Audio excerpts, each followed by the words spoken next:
You're listening to the Pelicans postgame report on the PRO Media Network for all things Pelicans. Perfect. Fly Pelican, fly Pelican, fly Pelican. And I tell them that birds of a feather flock together. Fly down, I'm a Pelican forever. Yeah, ain't gon' lie, I feel flyer than I ever been. We stay ballin', this New Orleans, I'm a Pelican. It's going down in the nest, wild, wild west. Come in town and you best, show us some respect. 3-point threat, I better make it rain. If it's something, don't jump stupid like your ankle sprain. Always said, never hate the player, hate the game. Jumpin' where the dame late, punch a train. Post game, big Q, talking about business. Bird gang, YouTube, they ain't flocking with us. Lock up the division mission, get into the finals. Finish competition, then it's going win the title. I know this flyer than you can get. Such a threat that the refs just might call a tag. You could double, you could press, but you can't check. Right, left, slide by you like a Eurostag. Fly Pelican, fly Pelican, fly Pelican. And I tell them that birds of a feather flock together. Fly down, I'm a Pelican forever, Pelican forever. And never, and never, and never, and never, and never, and never say birds of a feather flock together. Yeah, fly down, I'm a Pelican forever. Pelican. Yeah, just want to start off by just thanking God, man. Just a blessing to have a group that's as resilient as our group is. They've been like that, since I've gotten here. And to your point, Graf, B.I. and Zion, their leadership on the floor, being detailed, executing plays over and over again, communicating defensively. The rest of the group followed, and we got big-time performances from Jordan Hawkins. He wasn't feeling his best. Eves, who had some lingering pain, soreness, he gutted it out. Brandon Boston, Javante, Jeremiah. I mean, just everybody that touched the floor was huge for us. Well, I know these guys are going to ask you about the number of players, but I got to start with Brandon Boston, Coach. I mean, we talked about him before the game, and 14 off the bench. He made a couple of huge threes. You saw what he was capable of, and every single one of his points were huge in this game. Yeah, it's a credit to Griffin and Bryson Graham. They immediately, went to go get him when we lost Malcolm Hill. And we knew that at some point, some of these guys are going to have to step up. And it's a huge credit to Brandon. He stays in the gym. He's working. He's watching film with the coaches. And we needed every single point that he added tonight, and he hit some big shots. Brandon and Zion combined for 60. What did you think about all the other ways they impacted this game tonight? I think it's a huge growth moment for them, a step in the right direction. Let's start with their defense, communicating defensively. Those guys were talking all game, getting guys in the right spots, rebounding the ball, sharing the basketball, trusting their teammates. And then offensively, they both are more than capable of putting up huge numbers, night in and night out. And we saw that tonight. How do you get that other stuff from those two guys, maybe a little bit more consistently? Just continue to talk about it. Continue to show guys on film where we can be better. They know that the team is they're relying on their leadership right now. And, the focus is I'm going to stay on tonight for right now. And the focus is on their ability to step out on the floor and lead this group. You could tell the back was bothering Hawkins. What does it mean that he decided, no, I'm coming back in, and then give you guys 15 or whatever he gave you in the second half? Incredible. He's such a tough-minded young man, and we knew he wasn't feeling his best. I asked him several times, and he said, "I'll let you know if I can't play, but as long as I can get up and down the floor, put me back in." And he was huge for us. Yeah, a couple times during the road trip, we talked about you guys playing slow on offense, fighting the shot clock a lot of times. How important was it for Z and B.I. just to go early and possessions go quick and not a lot of defense to set against them during half-court sets? Yeah, it's how we need to play consistently. We need to, on makes and misses, get the ball up the floor, get into our sets, be detailed with the execution of it, setting screens, getting out of screens quickly, sharing the ball. A lot of what you saw tonight. And we had some moments where we did it on the road, but we wasn't as consistent. It wasn't for 4 quarters.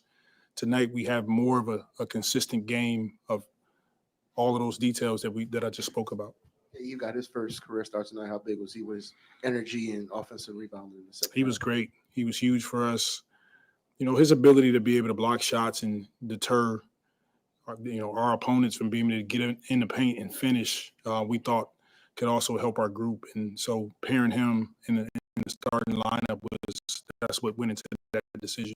Yeah, one more from me for BI and Z. Just knowing the position you guys are in, with so many guys are out, how important is it for them just to set the tone consistently, knowing what you guys are going to have to do with some of these guys up end of the bench playing big minutes, and understanding that they've got to be like this consistently for you guys to compete? I think it's what they're capable of doing night in and night out. It really is, and we saw it on full display tonight, and they will continue to take a step in the right direction of doing what we saw. It'll be some moments that it doesn't happen, but we're grateful for the win tonight. I'm grateful for those guys, their leadership and their spirit. They were cheering on their teammates. Not a lot of frustration out there, just moving on to the next play, and that's what it's going to take for us over the next few weeks. Coach, tonight, we won the battle in transition. You won the battle in points in the paint. That had been a problem over the last 3 games. How important was it for you to win those areas to open up everything else for you? Yeah, the Pacers, they make you play fast, and if you don't, they'll outscore you pretty quickly. So on makes and misses, they want to run and get out in transition, but they also aren't great at stopping teams from getting back. So we made it a point that we needed to get out and get some easy buckets, but also we can get to the paint and we can get to the rim on this team. They're not great at protecting the basket. So that was the focus point, after halftime, is winning the closeout battle defensively and then winning the closeout battle offensively so we can get to the paint, finish possessions with rebounds, and get out in transition and try to get some easy baskets. The physicality tonight was big as well, Eves, on the offensive glass. And then just in the fourth quarter with Zion getting to the rim pretty much every time he had the ball, if not to score, to get to the free throw line. Was that, and I mean, even your guards tonight were very physical.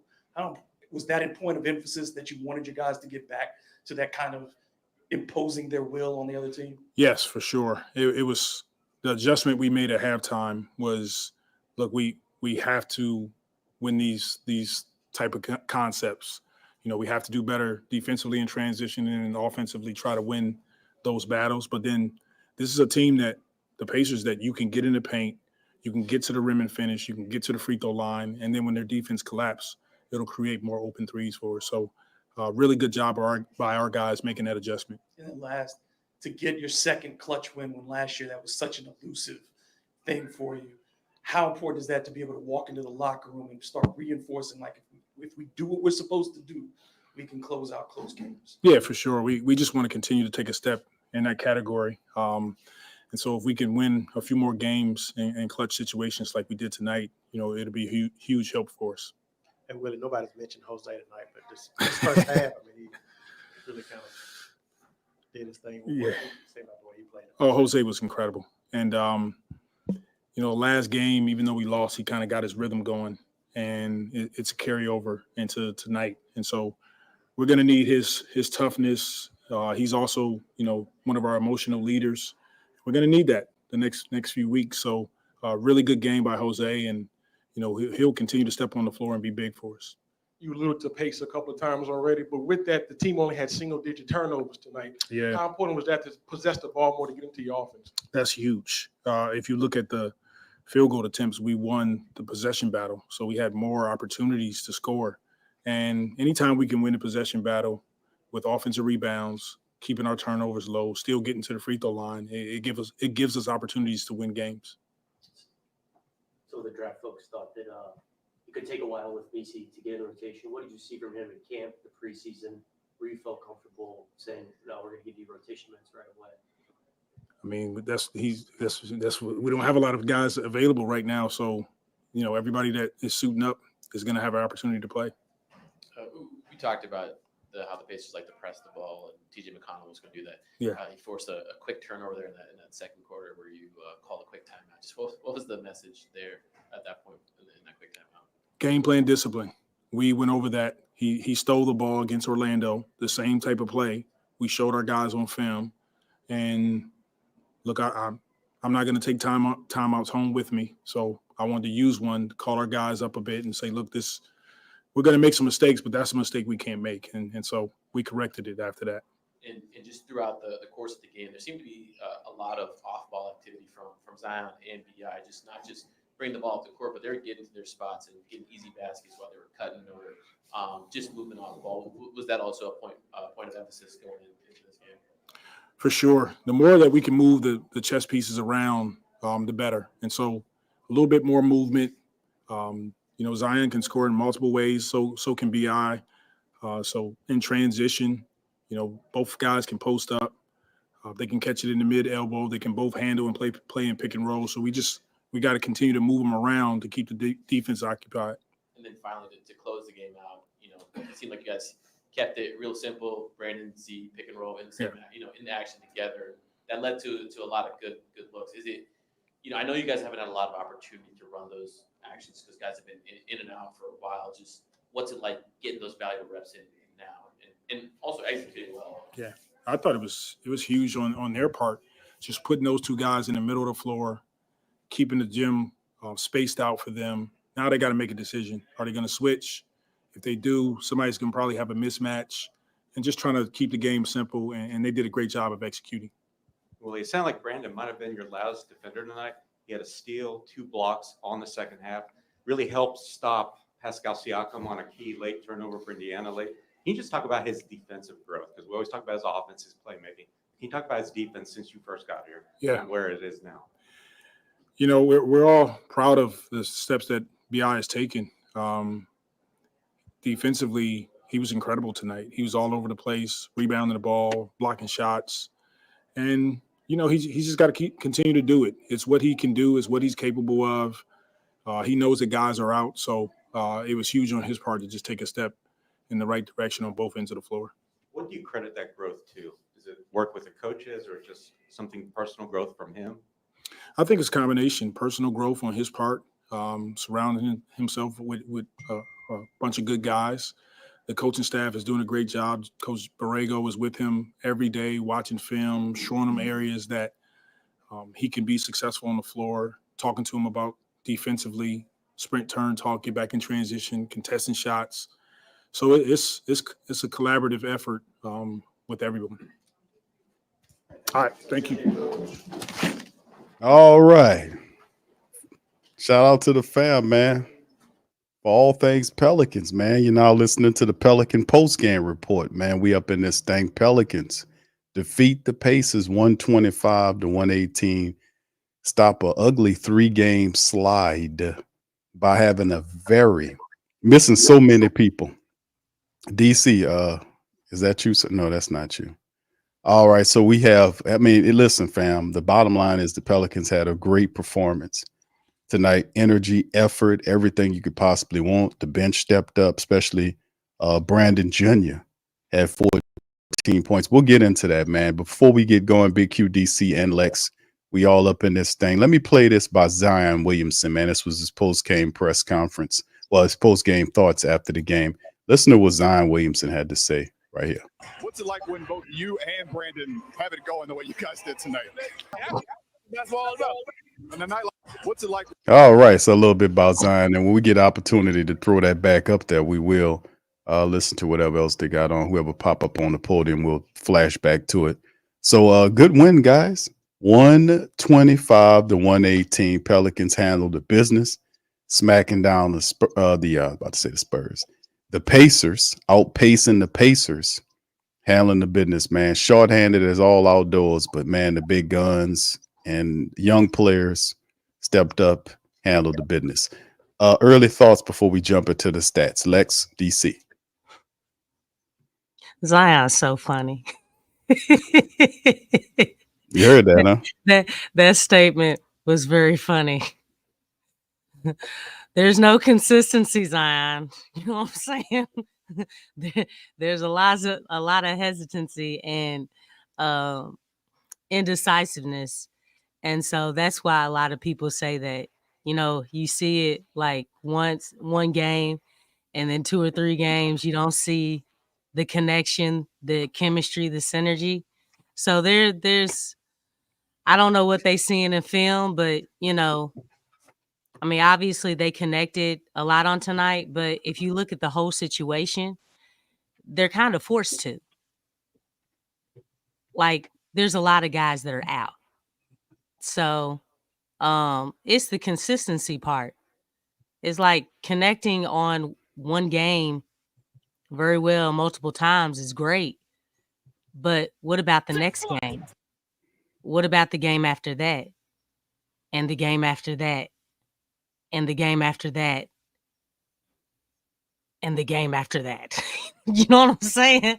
I mean, I think that's the biggest thing. But yeah, the energy, because I always talk about the energy, because that's for this team, it's a huge it's basically the foundation of if the team has a chance of winning or losing, or not a chance of losing, but if they're gonna lose.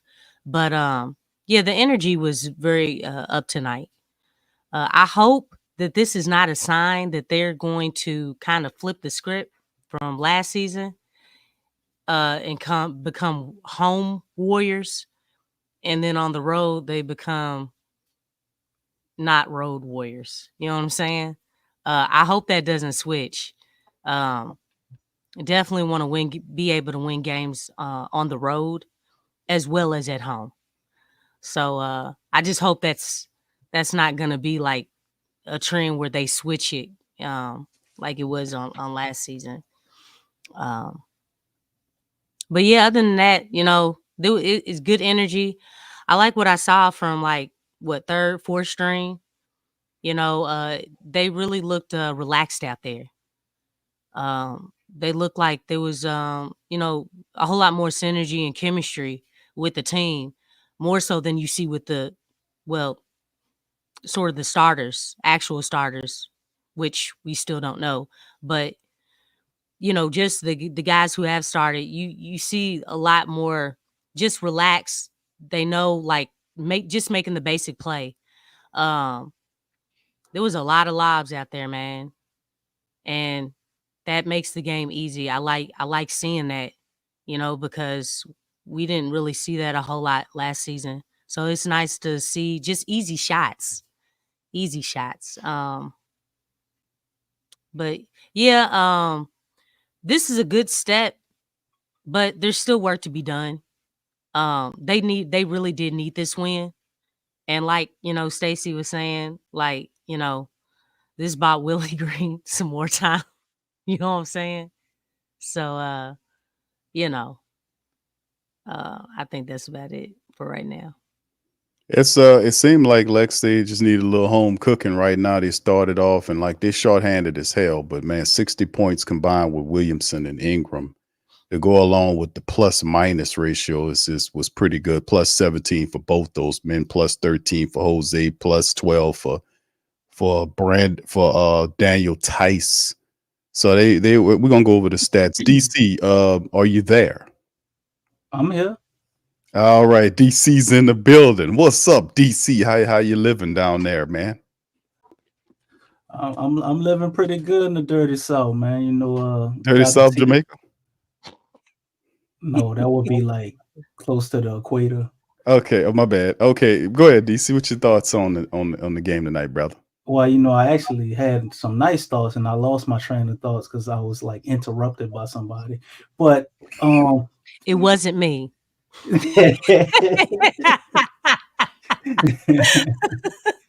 I thought the Pels looked awesome tonight, man. I like the fact that early on they actually let Jose play point guard. Like Willie said some very interesting stuff in the pregame speech that I was pissed, and I wasn't sure how it was going to look, because he said, well, when DeJounte Murray went down, we kind of reverted back to the way we played last year. You saw how it looked with him out there, and when he went down, things changed. We'll have to make some adjustments.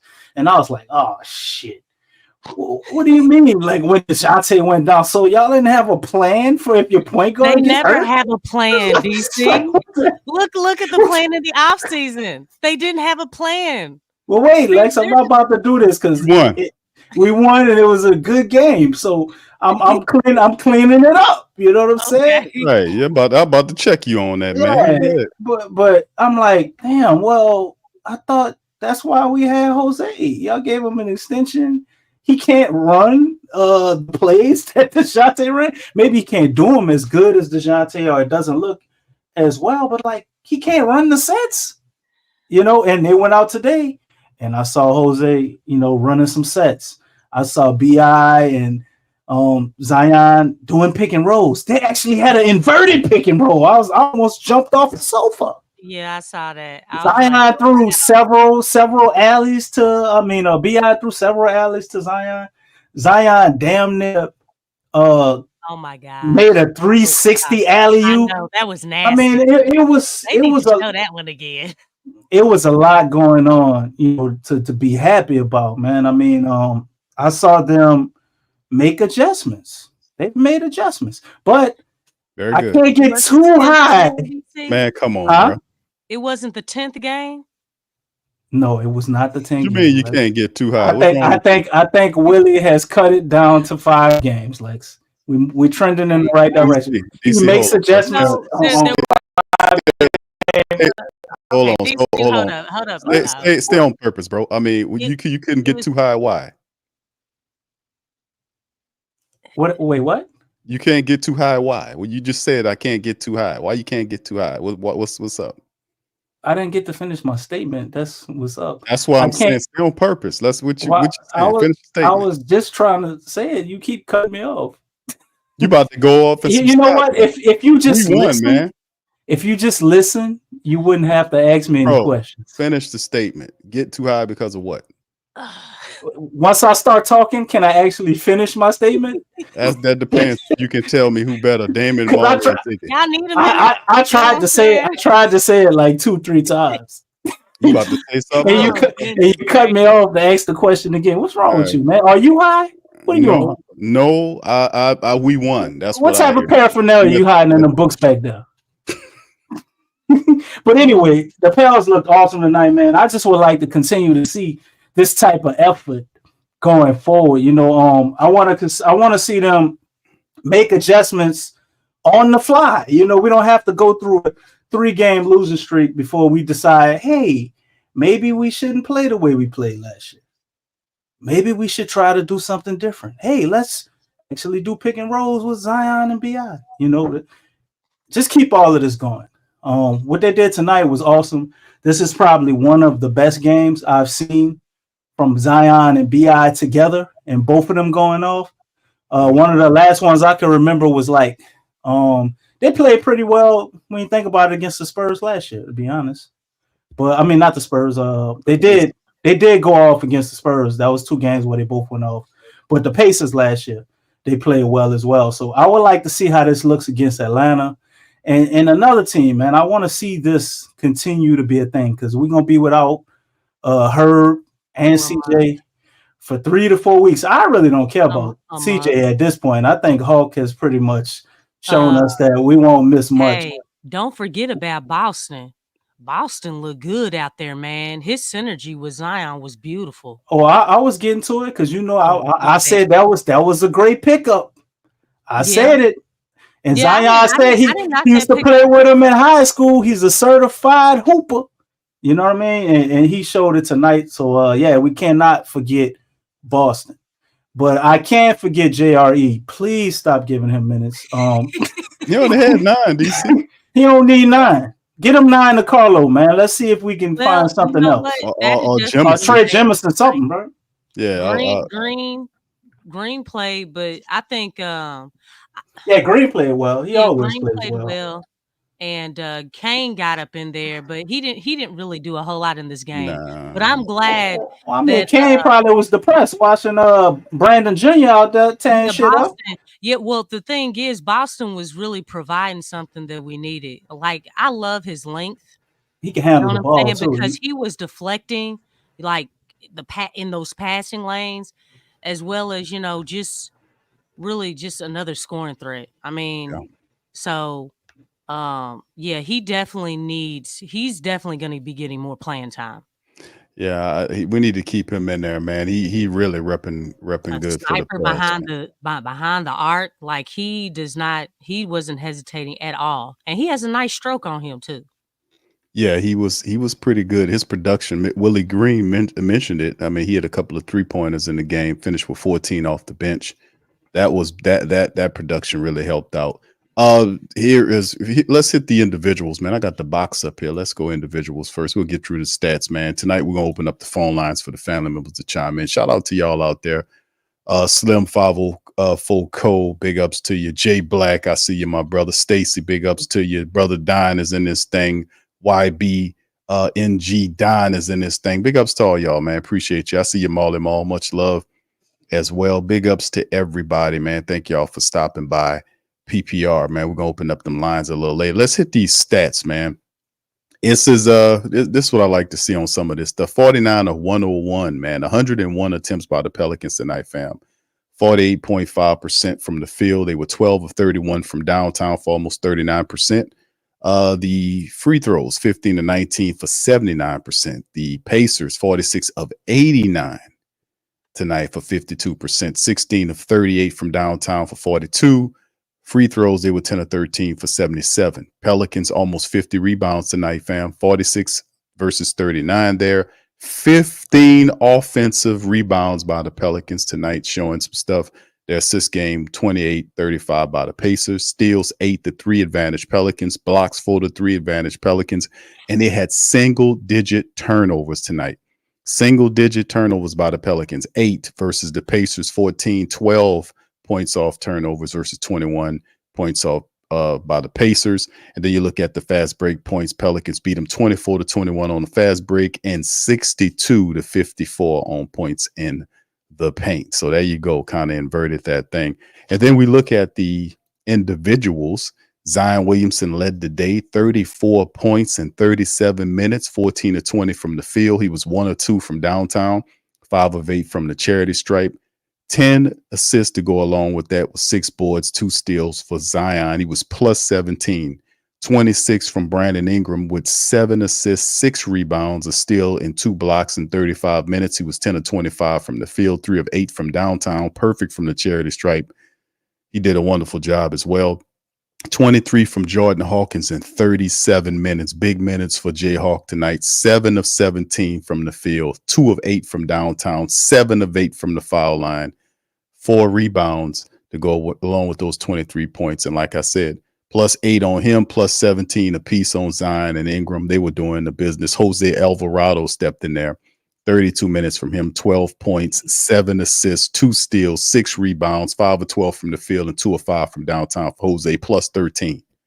Yves Missi finished the game with 26 minutes, 4 points for him. He was plus 8, 10 rebounds, and a block shot by Yves. He was out there running around, forcing them to alter their shots. He was hustling. He got the dunk on Miles Turner.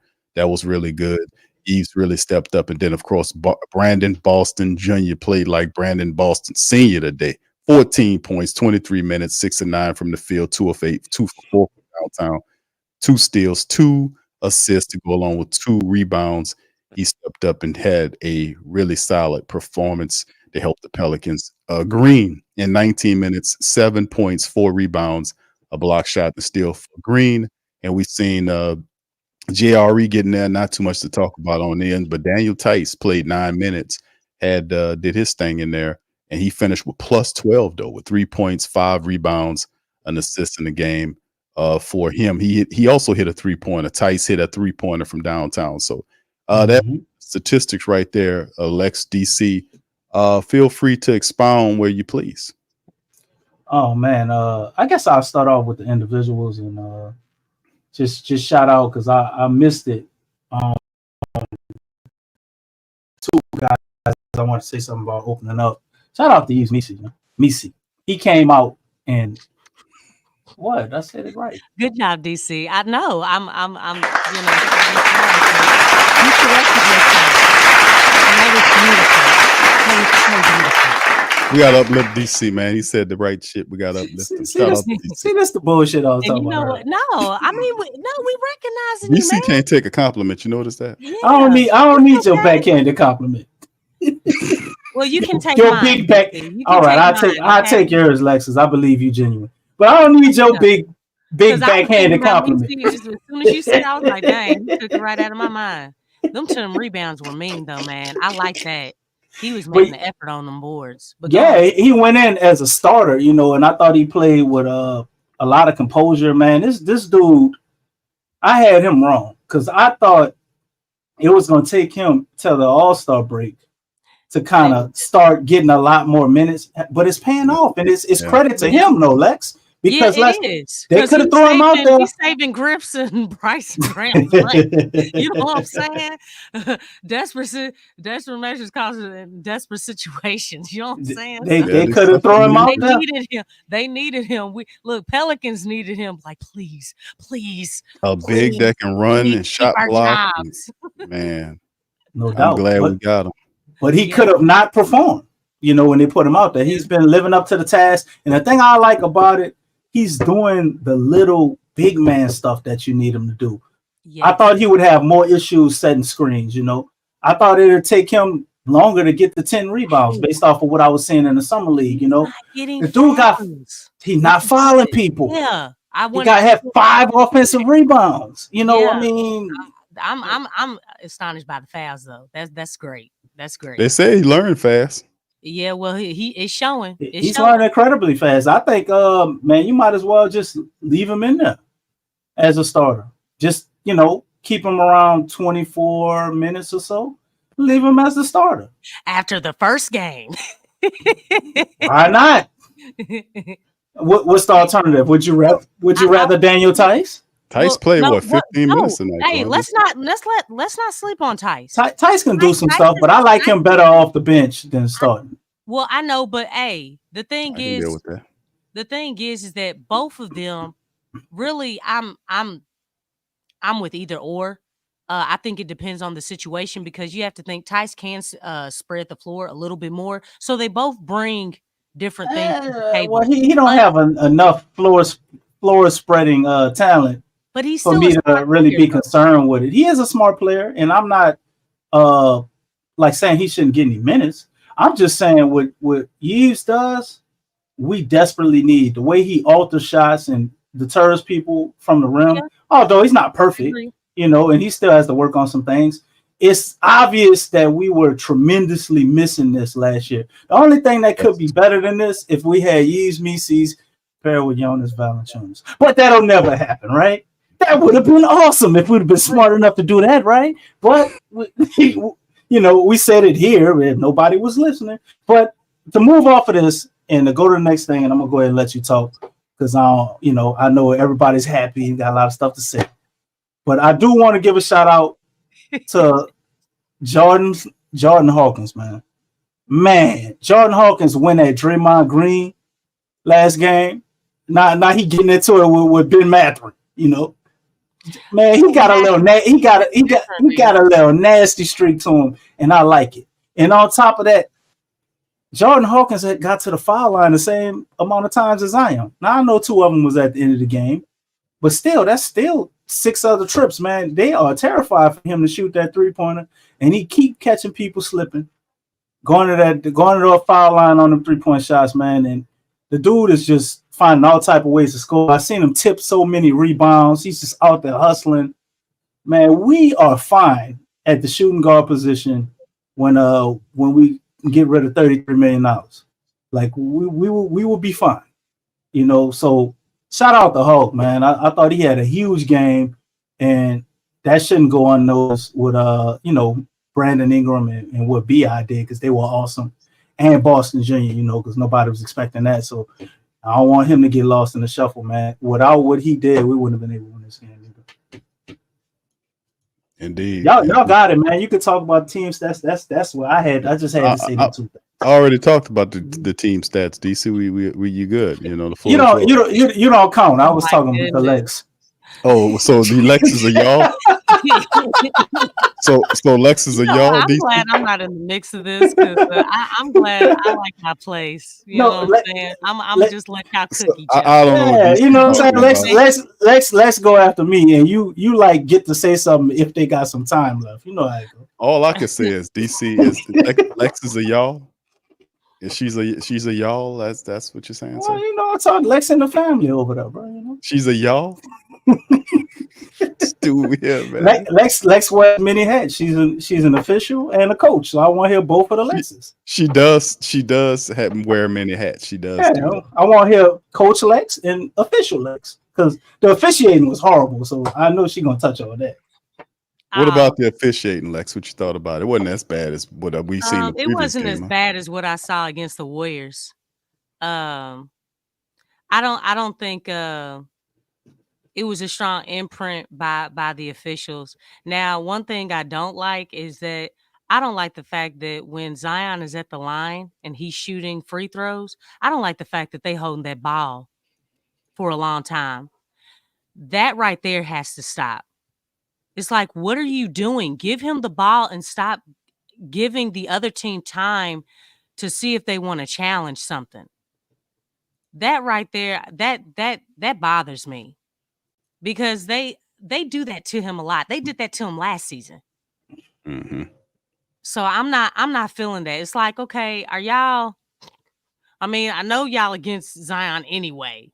You know, y'all already don't want to give him calls that he deserves.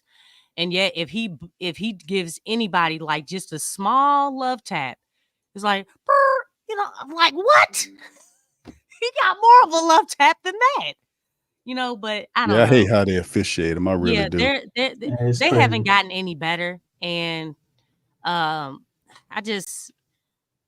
really feel for that situation because it's almost like, you know, why is there so much hesitancy with making calls? If you get fouled, you get fouled. It has nothing to do with your size. It really doesn't. I just don't get that. You know, if someone slaps you on the arm, oh, we didn't call it because you're a big guy and, you know, you probably didn't feel that. What? What? That's the craziest thing. That doesn't make any sense. He was slapped on the arm. That's a reach-in foul, dog. It doesn't matter how you feel like he's, you know, dealing with the impact. The point is that he was fouled on the arm. You have to call that. That has nothing to do with his size, his muscles, or whatever they're looking at. All Got a right. lot to do with Vegas though. Officially listed as They go for Jayhawk, these yo. last two games. Just what's the battle been like with the back these past few days here? Just little spasms. Yeah, nothing crazy, but I'm gonna thug it out, and so I'll be fine the next couple games. I just get good treatment, get good rest, and I'll be fine. Was it like screaming at you right at halftime there? Kind of when I fell on that three, it kind of came back. It started back in San Francisco, but it's just been tight. But like the spasms started coming back after I got fouled on that three. I was like, yeah. Zion and Bi, I mean, they score the ball every game. Yeah. What do you think about the way they impacted like rebounding, defense, all the other stuff? Yeah, I'm gonna tell those guys. I think with those two on the court, I think we could be. I'm taking our money on anybody in the world. So I'm confident in those two and those duo. I think they're one of the best duos in the league. So it's just got time will tell. Time is gonna show. So.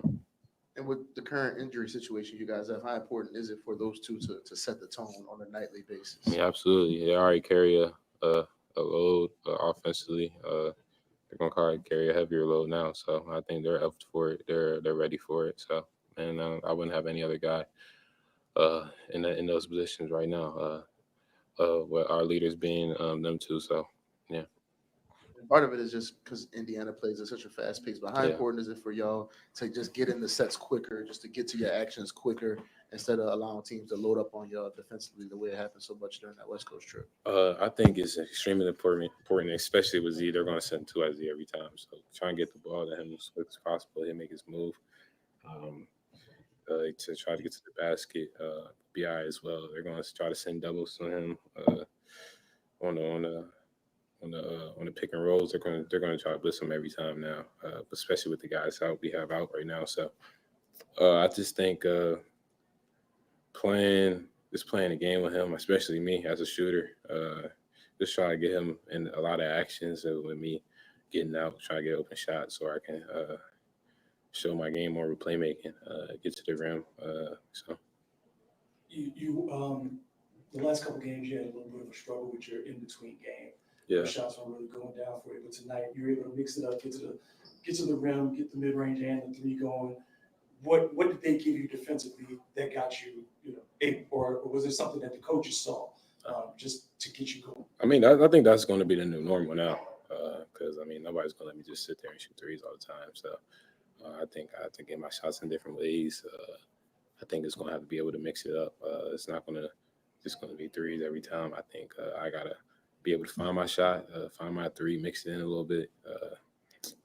I think I'm a lot more comfortable on the ball this year, so it's going to be a lot harder. Just put me in the corner and just have me sit there. I can run out of actions, can play make a little bit, find my shot. So, and then not really something that's part of your skill set, but you've been in the middle of some confrontations the last couple of games, and provided a little bit of edge for your team. I mean, just aggressiveness, and that's true. That's something that seems to have carried over all the way back from the preseason. You were constantly putting pressure on defenses with the ball, but just your attitude as far as just the confidence. Yeah. What is it about you that makes you stand up to these veteran players in the league, or just hold your own in those circumstances? I don't fear nobody but God, so I don't. If somebody talking crazy to me, I'm gonna talk back. So talk, boy. State, obviously, the first game they held you to very limited shot attempts, only 1-3. Next game, different story tonight, different story. Just what was the adjustment on your part to make sure, like, you know what, I'm still gonna get my threes up? Yeah, I mean, I'm gonna have to shoot a lot more threes now, guys being out. But I mean, I think Golden State, I think they did a great job of their game plan. But I'm kind of glad that happened, honestly, because that's, like I said, that's going to be the new norm for me. Like, guys not going to let me do all that stuff, all that running stuff. They just try to put their hands on me. And I think they were real physical in the first game. So I think I adjusted too well, talked to my coaches, watching the film on it. So yeah. And the league is kind of moving away from long twos and the mid-range a little bit, but you still have to get your game off. Yeah. In that, what's the balance for you in terms of, like, okay, if you do get run off the line, what's a good two versus a bad two? Have you had any dialogue with coaches on that? I mean, they kind of let me rock out, but I kind of know what a bad two is. A good two is, if I get 2 feet in the paint or a foot in the paint and I have an advantage, I'm gonna pull up every time. But I'm gonna try to limit the long twos, unless I'm just late in the shot clock. Try to just limit those tough twos. But if I get a foot or two in the paint and I can get my shot off, if I feel like getting my shot off, I'm gonna let it go every time. So. And I feel like Brandon Boston been here like a week. Yeah. What was it like to see him contribute as much as he did? No, Brandon been tough. Even back he was in high school, I remember he's been tough. So he's always been a good player. I'm not surprised his performance at all. So yeah. Obviously, you went through the rookie experience last year. Now you're a sophomore, but watching Eve just step in as a rookie. I missed that dunk too. I gotta see it. I gotta go back and see it. Yeah. So what's your impression of him just being able to step in? Obviously, got his first start tonight. Being thrown into the fire and how he's progressed. I think he has a huge advantage. Just the fact that he's on the floor right now as a rookie. It's not that common in this league. So I think he's has a head start on that. And he has such great veterans and coaches, kind of like what I had last year. So he's in the fortunate position. He's working hard, and he's like a freak athlete. So once you're a freak athlete, I think you have a step ahead as well. Like, you can make up for plays. I think once he learns the game more, it'll be fine. So obviously BI and Zion led the way, but there was a lot of key production from you and Jose and Brandon and even Eve with the 10 rebounds. I mean, what did you sense about maybe the growing confidence or chemistry coming into this game, knowing you all were going to have to play a prominent role? Well, me personally, I know I can score the ball. I know I can That's one thing I know I can do. Like I'm going into every game. I know I can contribute on that end with scoring the ball. I'm going to be in my right spots defensively. I can rebound the ball as well. So I think I'm doing a lot better at that. But I think all those guys just are ultra confident in themselves as well. I think Jose is, Brandon is, and Eves is getting there. So I think that's what it is. I just think the confidence and we carry. It's not like a lot of guys. Like I think we're going to come in the game. Like I just know what we're going to do. So yeah. Is it gratifying yet to have guys who needed to contribute with the roster the way it is do it so well tonight, or do you need to see it consistently before you really feel about it? Before you have any real feelings about it? I got ultra confidence in my guys.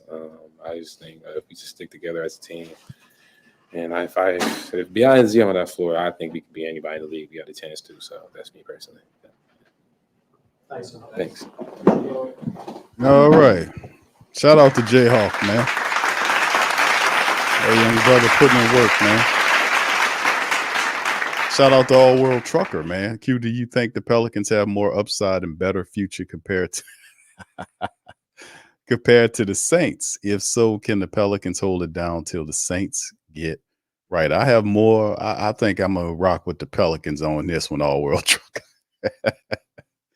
I mean, listen, man. Zion Williamson, that's what I was saying in the prior. If you got Zion and BI, it's kind of the adverse of what we've been dealing with, right? We'll usually miss a star, or then one star, then the other star comes back, we miss the other star.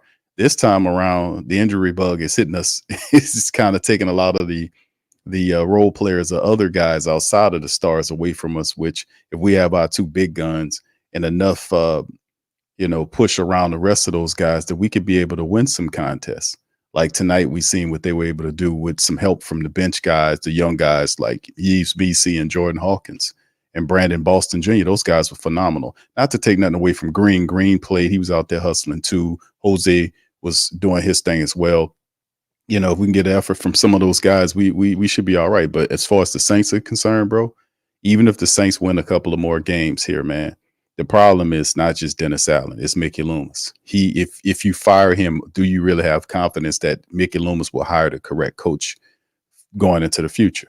It has to be a change at the top. I think people finally realizing that. The problem is Benson she is a person that is a brand ambassador. She is not a person that knows about football or basketball. And the top dude running the Saints organization from a football perspective is Mickey Loomis. It's not Dennis Lauscher. He's a glorified treasurer, an accountant, businessman. So until they make that change, which they got to have balls and a spine to do, and to see it and change it out, I would have to give that more to the Pelican side than the Saints side. But thank you, bro. Appreciate you. Thank you. Fuck too kind. Appreciate you, bro. Thank you for that super chat. Also, we got another one, fam, before, Milton. Shout out to Milton, man. Says Hawk is a true gym rat. Wish more pals were. Thank you, brother. Thank you. Fuck too kind. Shout out to we got a few of them. You got Herb, you got BI, you got they're saying Brandon Jr. is a gym rat too. Them guys got Hawk, played, man. Jose, who else is living the gym? Probably I'm missing somebody, man. It's Trey. You mentioned Trey. Is Trey? Trey is a little bit of that. Yeah, Trey Murphy. Trey Murphy is definitely in the gym, but he be in all type of gyms all over the world and everything. Trey be, right. Trey be every goddamn well. Everywhere, brother. Hey, and shout out. Stacey asked me a question about. He wanted to know about the blocks, the check on the blocks. Well, let me get that on the screen. That's why I was taking so long trying to pull that a good list of. These are the current block guys right now, according to NBA.com, which keeps such stats. You see Victor Wembanyama. There you go. But he's tied. DC is tied with Alexandra Sarr, it's Alexandri Sarr, Jared Allen. It's just Alexander. The spelling is different. Mm-hmm. Yeah, he's French. He's French. So Alexander Sarr. Okay, Alexander Sarr, Jared Allen, and Yves Missi are tied for 8th. DC, there you go, fam. There y'all go. So there you go. He's in the top 10, fam. I guess you would say 9, 10. Yeah, he's top 10. So there you go. That's pretty good, man. Let's say for somebody, everybody else up there is starters. Well, he was a starter Think tonight, about bro. that. Right. This the first game he was a starter. It might be another one, DC. The way he he gonna played. have to be. Right. He gonna have to be, man. And I saw my man in the chat say he compared him to Elijah Wan, and we all laughed him out the door. He had a little bit of almost a dream shake on that last play to close out the game. I don't see Elijah Wan. That's come on, man. I wasn't one of the come on, we can't be using people's name in vain. You know what I'm saying? Nah, for real. All right, hold up. Hold on, DC. Zion's on. Just a second. That's what I'm saying. Hold up. Did you and Brandon my bad. feel like we got to put it on our shoulders tonight? Because it kind of looked like that. Yes and no. Because we still trust our teammates that are out there. But it is definitely more of there's a slightly bigger responsibility us two had to take on. And I mean, for us, it's fun. Just go out there, hoop, and compete and play a game within the game to get the win. There was that pick and roll with 4.5 minutes left where I think Brandon fed you. How important was that sequence in the game? What did you just see on that play there that allowed you to make that play? I got to say to y'all a lot of times after games, just got to watch film. And I think there are a lot of times I would set screens for B, but I wasn't setting them at the right angle or I wasn't setting a proper screen. So, I've been watching film on that and just try to emphasize, especially tonight, when I set it for him, give him space to go off. How important is it for y'all just to have success in those moments late games where y'all are working together? You and B just setting each other up. I don't see no new faces in here. Y'all was here last year. Y'all know why that's important to us. I know one of y'all got our record for fourth quarter clutch win-loss ratio. I know somebody got it. What was it? Damn right. Yeah, speak that. It was 14 and 50. I was 5 and 30. But based off last year, you got to keep ourselves in the game. I said it last year and the year prior. If we want to be a great team, we got to handle business in the fourth quarter when it's close. Talk, boy! Sometimes. How do you feel about your approach tonight? Giving the spots? I was more patient with it, but I was still aggressive. It was just kind of like playing a game within the game, recognizing which shooters were hot, who I need to place in the pick and roll, whether I was coming off the screen or setting the screen. Guys made shots. I got to give a quick shout out to Hawk, Brandon Boston, and JRE, because those three, their number was called and they really stepped up. Just you talk about being a point guard and being raised that way. Obviously, 10 assists tonight. Did your job there, but a lot of your actions tonight also came when you were off the ball. I think three lobs in the half-court setting. Just has it been a greater point of emphasis to get both you and BI, not just you guys, but others as well, moving off ball to your spots and making it a little bit easier? Absolutely. I think that was something when watching film, when me and BI are on the court, I think we have so much respect that we can make one of us can just make something happen over 2 to 4 defenders that we become stagnant. So, I just try to keep myself moving because I feel like when I'm in motion, the defender has to respect it in some way. Is there anyone in particular that you're trying to pick their brain with or working with when you're talking about learning the screens? And is it just talking more with the person that you're working with, like DI, or is there any coaches or stuff that are kind of helping you out? Be like, hey, maybe if you take this angle or if you do this adjustment here or there. It's definitely a collective thing, talking to BI about it, Hawk, even Eve, and coaches wise, Corey Brewer, A. Miles, about to start working with Greg Monroe some more. Anything I can add to my game, any information somebody got for me, I'm all ears for it. How are your impressions of Eve's dunk? I knew he was gonna go up for it, but I mean, I was shocked at first. I was like, man, he got it. I I thought it was gonna be one of those the defender fouled him, but it still looked crazy. But when he made it, I was like, oh, he got it. That's big for momentum. Plays like that. I think what was even more impressive was the block he had on Miles Turner going up the middle of the lane. Like, I think that was the most impressive play he made tonight because that was a clean block. Yeah, obviously UMB. I mean, you did need some support from guys who aren't always asked to do that. What stood out to you about the way, Jose, Hawk, and Boston and Eve handled that? Their energy. They were more active than usual, vocally and just energy wise. And when players do stuff like that, no matter which caliber player you're talking about, it's infectious. Like, people want to be a part of that, and people feed off it, and it leads to those runs, lobs, blocks, just wanting to make the play. You guys have a great night. Shout out to Zion, man. Yeah. Shout out. Big ups to y'all, man. Thank y'all for being in this. Zion been hanging out with Herb, I see. Yeah. You know what? That ain't bad play, company to keep though, DC. Shout out to 504 Code Doc. Shout out Shalom to you, brother. Good to see y'all in the chat. Much love. Brother Ross, the boss, was popping, fam. Good to see y'all as well. Much love. Tech Blitz, I see you. Appreciate y'all for being in the stream. Josh, I see you. DB, please feel free to hit the like button and the share button, fam. If you're listening via X, hit the retweet button. PPR in here. We're gonna open up the phone lines in just a second. If there's anybody else left to be chimed in on, fam, we'll bring them to you and pop that, drop them in there. Next matchup.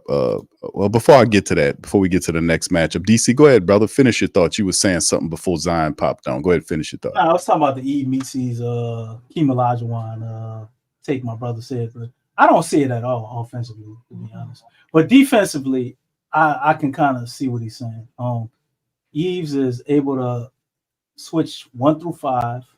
You saw what he did to Miles Turner on that block. You don't see a lot of rookies come out defensively doing stuff like that often. Nah, you don't, bro. You don't. Not as a rookie. You may see somebody, year 4 or 5, you're like, oh, okay, he's a pretty good defender, and he ain't got no. Maybe Mutombo. I don't see Mutombo. Mutombo? Well, I mean, he did a lot of defensive stuff, but I know, but he's more fluid. He's a different cat. He's more fluid than Mutombo, man. Stacy said, "Pull the info." I did, Stacy. I already put the information in there, brother, on the for his blocks. Maybe he's talking about some other info. I don't know what Stacy. Man, Stacy must have been driving like I be doing sometimes. So. we put all that on there, brother. Don't start DC. We know where that's going. It's going right to Jamaica. So come on, just let's go to Jamaica. I'm gonna be quiet and let you figure it out. Yeah, we're going right. All paths of DC lead back to Jamaica. So I never drove to Jamaica. All paths lead. I ain't say you driving, brother. You can take a trip there on the boat. I go again. DC going back to Jamaica. All paths lead to Jamaica. It's quiet. It's cute, Lex. It's cute. Lex. Oh, it's me. Okay. I'm like, I knew it was coming. Be like, y'all gonna be all paths lead to Jamaica when we talk about DC. Let me ask you a quick question before we go back to the Pelicans. This is what we're talking about, bro. No, I'm just asking you. You're our reggae? You're our reggae expert. Let me ask you this: which music you like out of your family members better? Do you like Ziggy or Damian Marley? Who's better? I don't know. Okay. All right, DC's playing coy. He don't want to install his family members. Okay. Anyway, let's move on, man. I ain't listening to none of them, so I don't know. Okay. Oh, damn. DC, y'all like that? Oh, well, damn. All right. So anyway, the next matchup, man, happened on Sunday. Look, he's choosing violence. You're trying to keep the truth. You're trying to keep the peace. All right. Next matchup, Pelicans 3-3, 2-0 in the Smoothie King Center. We got the Atlanta Hawks. DC stopping by. They 2-4. They 0-2 on the road. Man, listen. I had seen the Hawks last matchup they were playing. They looked like they're playing with a little something, but man, still in all. Zion, BI, and the energy that we have. Is this one of these moments, man, that we seen when Willie went out and Borrego came in, and then we seen the spark that happened? Is this something that, from a vibe standpoint, the Pelicans kind of can attach to themselves? Like, this win really was a feel good win. It looked like after all of the funkiness, offensively and defensively, the effort was there. Guys were doing their thing. Toughness, grittiness, all this kind of stuff. You seen the chippiness at the end of the game. Will that translate into the Sunday matchup? It's not a far. It's just a couple of days before we see these people on Sunday afternoon. Is this a part of hopefully the new identity of the Pelicans that we can stick to, and will it translate to success against the Hawks? It needs to. It needs to be. Like I say, every single game, you got to have that energy. It don't matter who's talented. It don't matter what looks good on paper. What matters is what happens in between those lines. I mean, that's the biggest thing that's been killing this team for the most part, is you're not coming out with the right energy. And even in the first quarter and the third quarter, you saw similar starts. They didn't start off like with that strong energy to begin with. Henceforth, in the first quarter, it was 11-2, and Willie Green called the timeout. It's like, what are y'all doing? You know what I'm saying? No, that was, and they went on 10-0 Yeah. run after that. Yeah. It's like you see what that difference makes. And then not only that, it was nice that out of that timeout, they let Zion touch the ball. I'm like, because it's like at first, again, he wasn't touching the ball. And it's like, why are we doing that? If he's going to be the first one subbed out, we need to get him like early acclimation into the game. Like, because I still have a problem with that. But if you are going to, sub him out first, let him touch the ball. He shouldn't be going long stretches without that. And as soon as he did that, it's like it was energy. It was the transference of energy was just there. It was beautiful. Everybody got some of that. It was contagious. This team needs that. Like, what needs to be done. Don't go away from what works. I'm going to say it again. Don't go away from what works. Mm-hmm. Like, I think a lot of times, just too many times, you're going away from, like, you see that something works and then you go away from it. And sometimes you go away from it for like a game or two or 3 games. And then, you bring it back, every 4 games or something. It's like, that can't happen. Like, come out and do the things that that help you win games. Well, Get what those if easy those buckets. things you found that work didn't bring you joy and it didn't make you feel compassionate? Come Would on, it be DC. mindful to go away from it? Well, like, for instance, right now, what I'm looking at is with the 3rd and 4th string, if you want to call it that, they really provide a lot of energy. They're playing with They that do. it factor. Okay. Mhm. I don't know if anybody else has saw that. Oh yeah. Because I saw really, it before the season started. I'm at this point like, look, if your starting lineup, when everybody gets back, if they're not coming out the right way, hey man, I'm pulling like that college stunt, like who did it the most? I think Pop. Coach, yeah, I think Coach, yeah, Pop, yeah, well, He yeah, does, he does it a just lot. keep it on the pro. Pop pulled everybody out, set them down. Look, he let them play, and he just looked at his starters. Hey man, what y'all doing? What are y'all doing?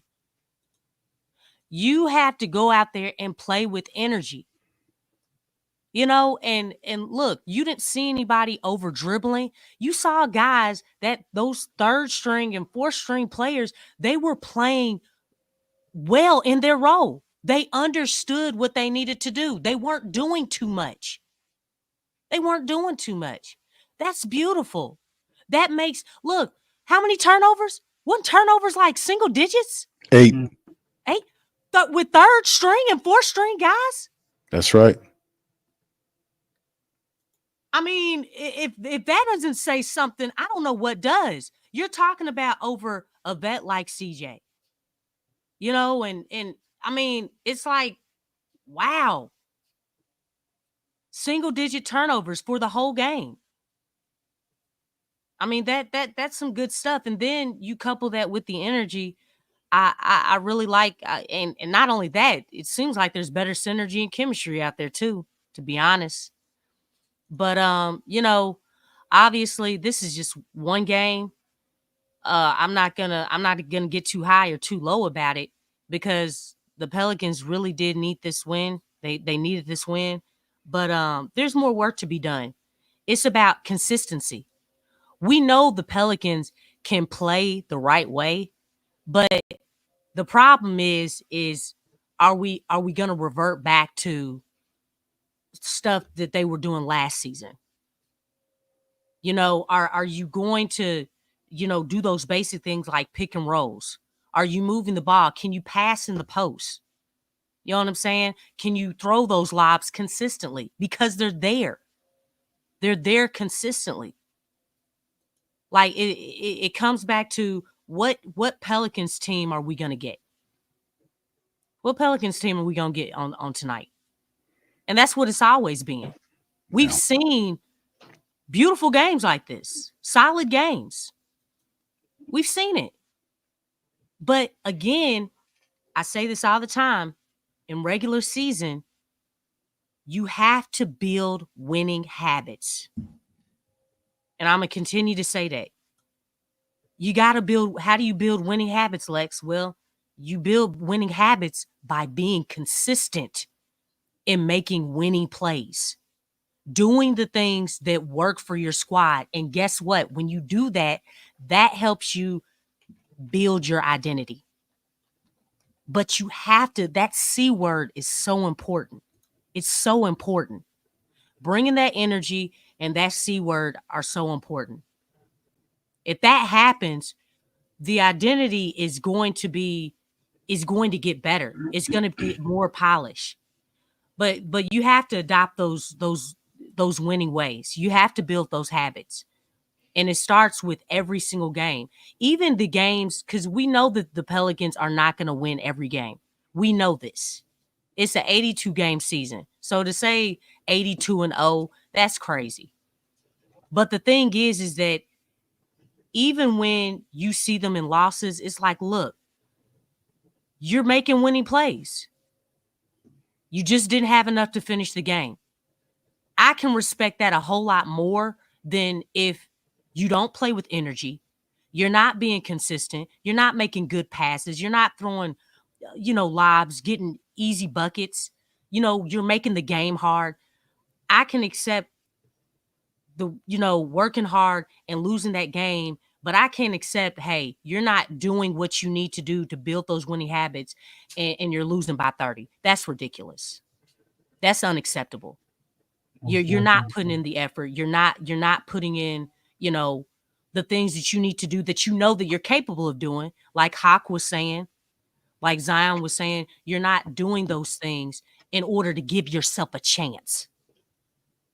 Give yourself a chance every single night. Because when it comes to playoffs, you see where all this stuff comes to? Because you can't just flip the switch when playoffs comes. It's something that you build over time. And so it starts now. When playoffs come, guess what? You're not trying to get those winning habits. You develop them over the regular season and you already have them. Guess what? It becomes a default mechanism. And when that happens, hey man, you find that you're in a much better place. DC, thank you, Lex. DC, go ahead and chime in, bro. What's your thoughts on the Pelicans' chances against the Hawks? They got a very interesting roster to say the very least. I'm looking at their depth chart here.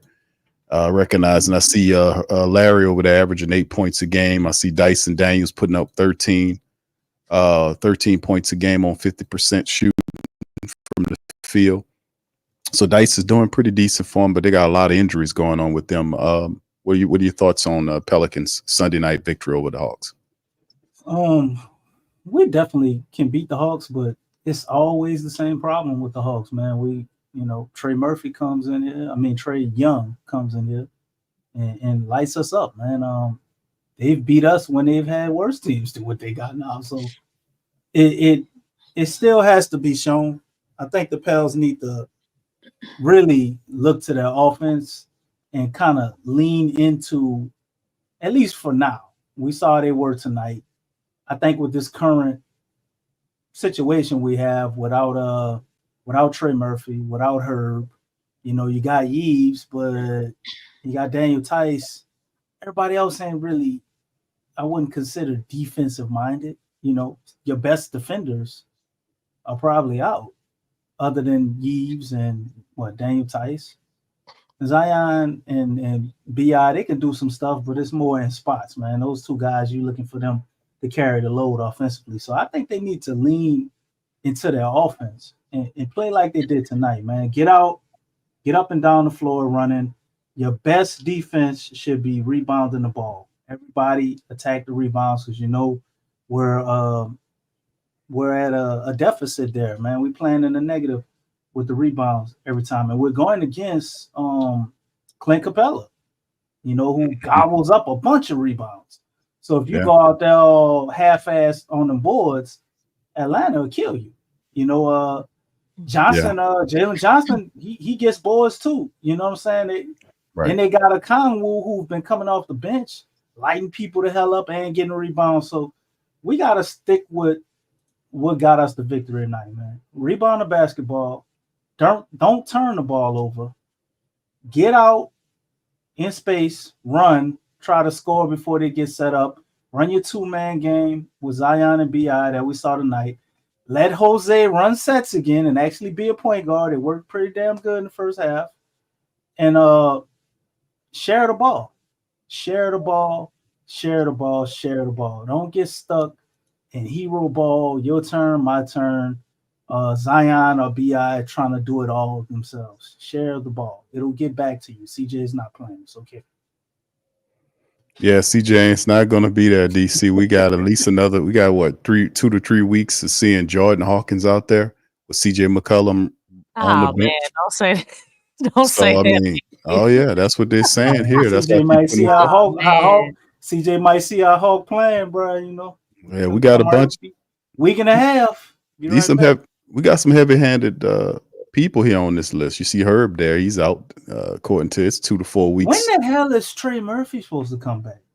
They said, the latest report is right here. They said Thursday that Murphy's hamstring progressed through the first phase of rehabilitation, has been cleared to begin the return to play conditioning phase of rehab process. We've heard that. That was last week. And we'll have status updated in 2 weeks. Are we the only team that does this? I'm so sick of this update. Yeah. Just don't say nothing. You know what? Don't say nothing. Then you would say, therapist. Then DC would say, why aren't they saying anything?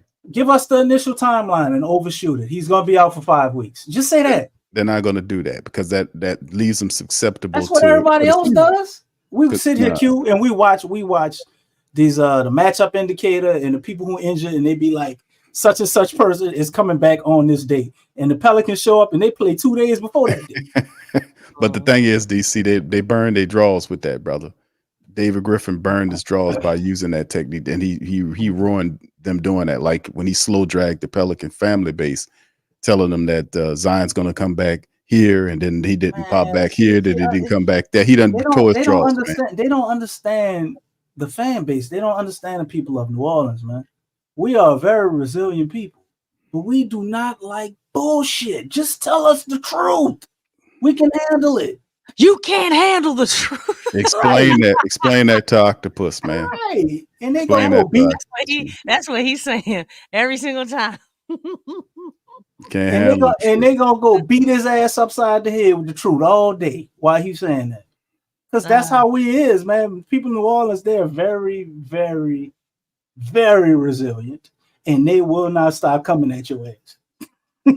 And as long as he keep doing that, making all these idiotic mistakes, the Zion's on a minutes restriction after coming off of being sick. Like, is what he this still? shit? Hey, Reggie Miller was saying the same thing, and I was Right? like, Who "Doc, does I'm right there that? with you." I mean, that's Like, what this guy does. No. that It's stuff makes one you look soft for real. because you are. It's one thing to But it's say. not him though. It's. I'm talking about the front office. I know, but I'm saying, but it still makes him look soft too. Because if I'm a player of Zion stature, right, and let's say we in the game and the game is close, right? I'm sick and I'm on a minutes restriction. They're like, "Come on, Zion, we gotta pull you out early." Man, I ain't coming out. The hell is you talking about? Waving y'all off. I never seen him wave them off. That's one Right. I'm thing gonna I blow never past seen the him. minute I restriction if never I seen really him wave want to them off. win. And I know I can Well, handle I it. mean, he's been accused of not, being with the organization and trusting the organization. So, Can you fault him? huh? Yeah. I mean, he's been trying I wouldn't. to, show that he's trusting the organization, which really he shouldn't.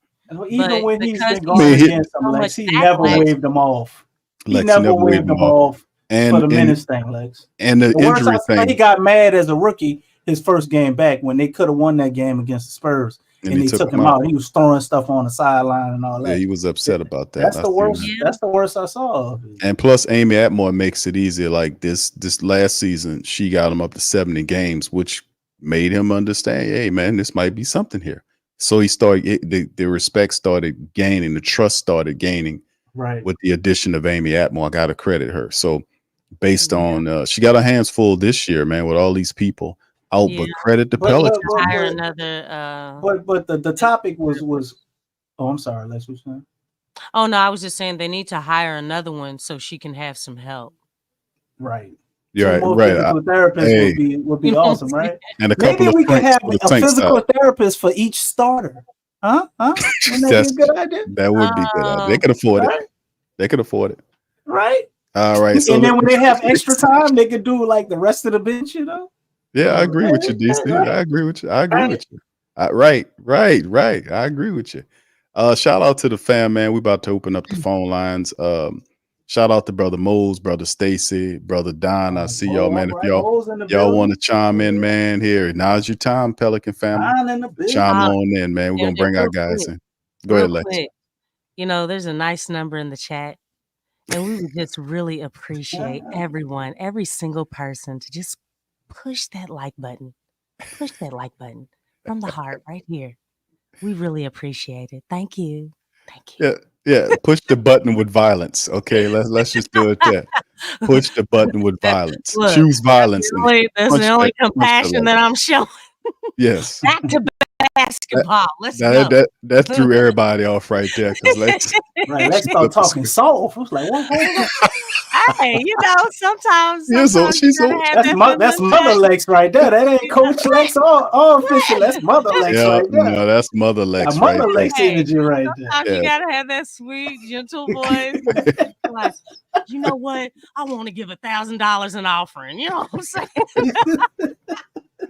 All right, here we gonna bring them in, y'all. Welcome on in. Y'all do what Lex say, man. Please feel free to hit the like button, man.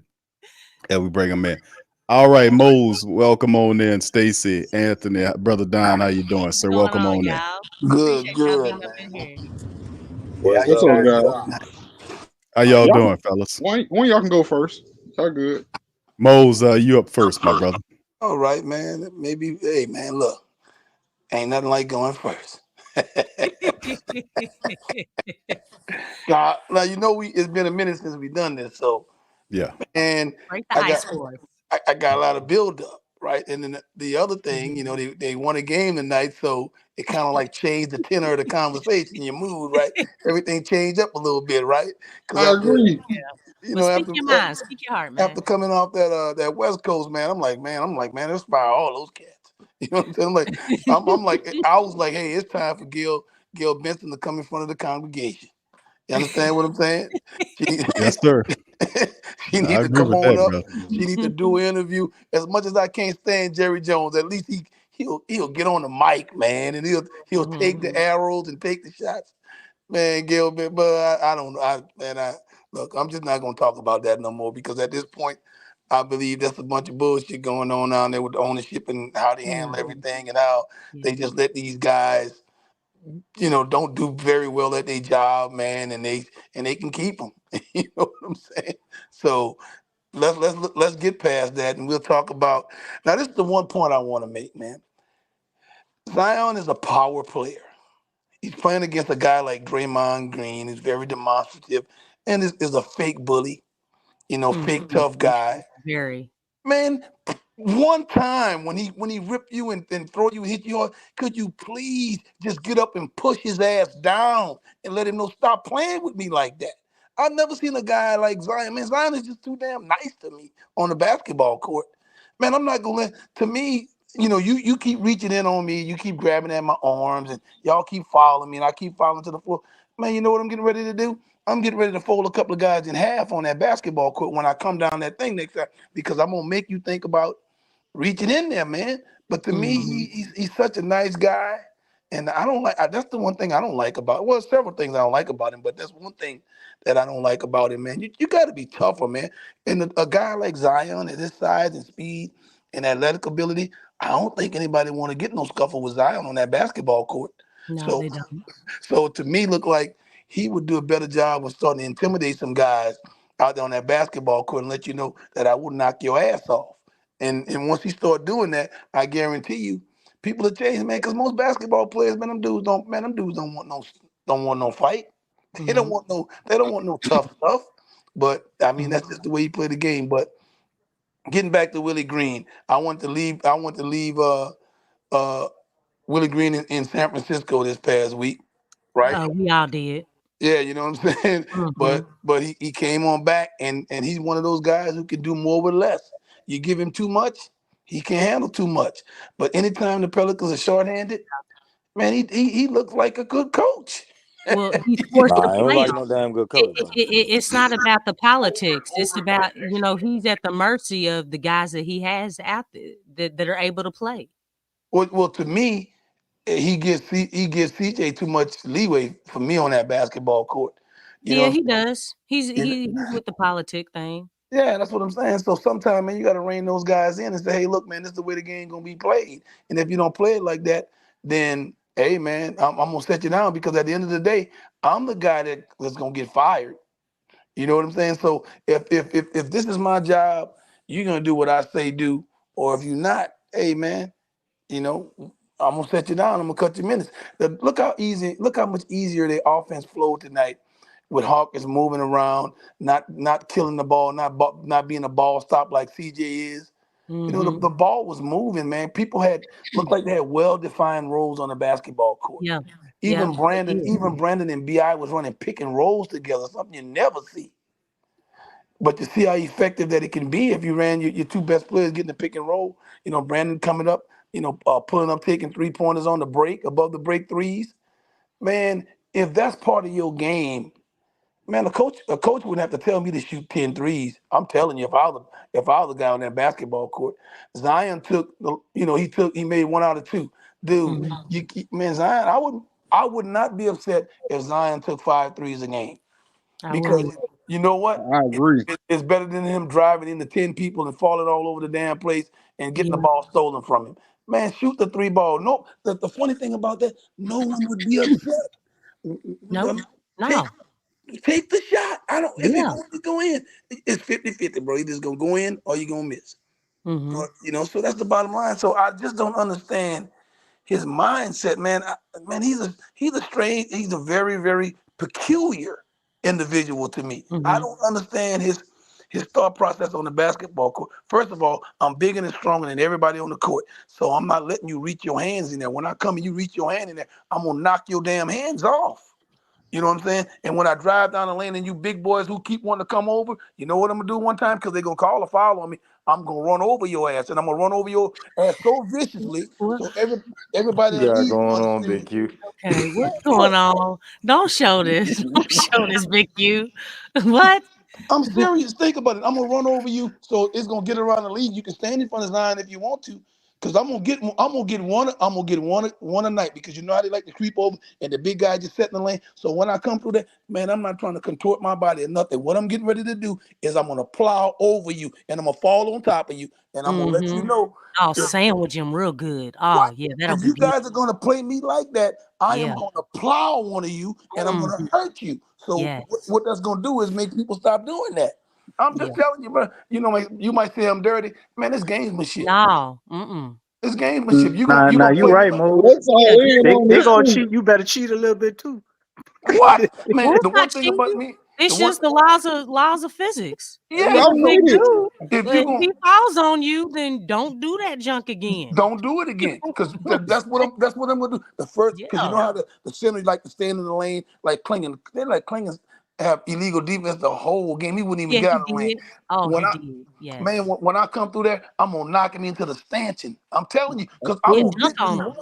I'm gonna get me one foul that everybody in the league gonna remember. ESPN gonna keep Yeah. showing it. It's That's gonna get on true. the. Yes. That's Yeah. so. That's what It's, I'm saying. Stop playing so tender with them boys, man. I'm Yeah. gonna put something on one of y'all. You know what it is he's 24 years old. He's from South Carolina. He's just real nice country boy and he young with it. Yeah. Okay, And so he never had to face. He never had to face. Going to Duke, you have Coach K with you to show you things and everything, and you didn't have to face that because Coach K was going to put a team around him at Duke. They were going to shoot anybody out of it. He was really the first player to ever play like that at Duke since like Shane Battier. You know what I mean? So he really never seen nothing like that. What Golden State hit us with.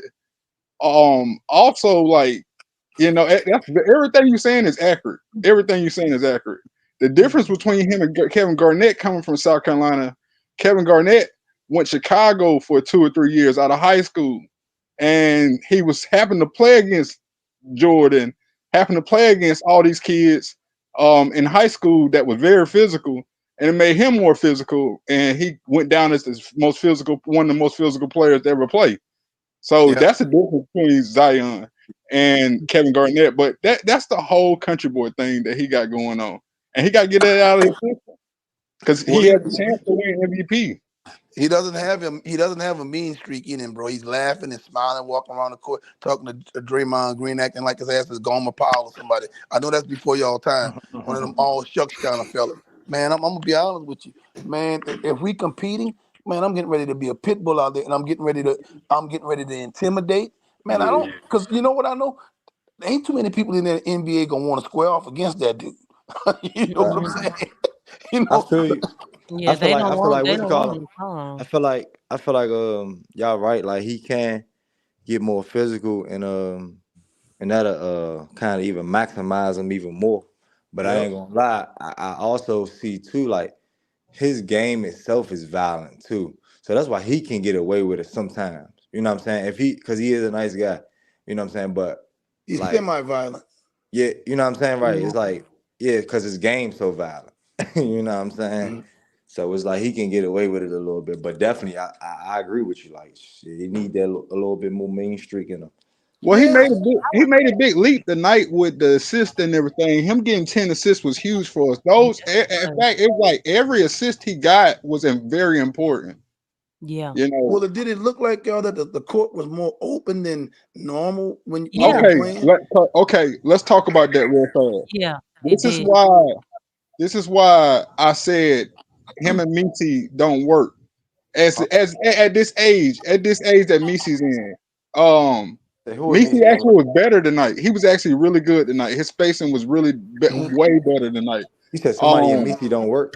You said who in Misi? Yeah. Zion Zion BC.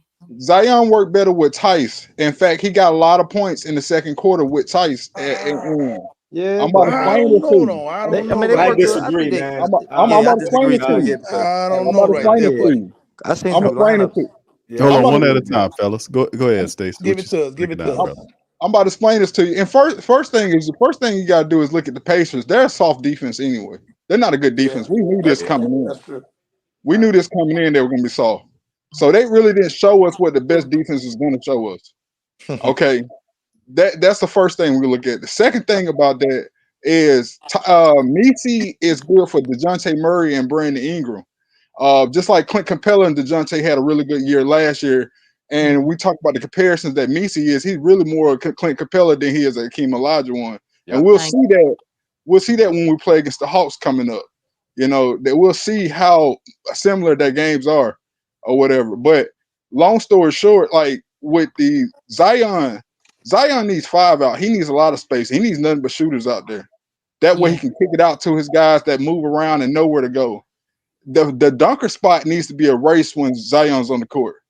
Having the dunker spot, that's where they stand close to the goal or stand in the mid. Because what that does is put the center right there in the charge block. That puts the center right under the goal, the defensive center up under the goal. And if you don't have spacing, he's gonna get fouled. He's gonna get doubled. He's gonna like him going 3 for 17. Well, he finished out more than 3 for 17, but at one point last game he was 3 for 17. And what it was like, they trapped down him and Messi was the one standing right there close to the goal where his center would be up under the goal. And this is why up until tonight we were leading the league in blocks against, because the spacing was so bad. Yeah. That's what I'm talking about. They don't work together, but they will work together on defensive wise. He does help him out defensively.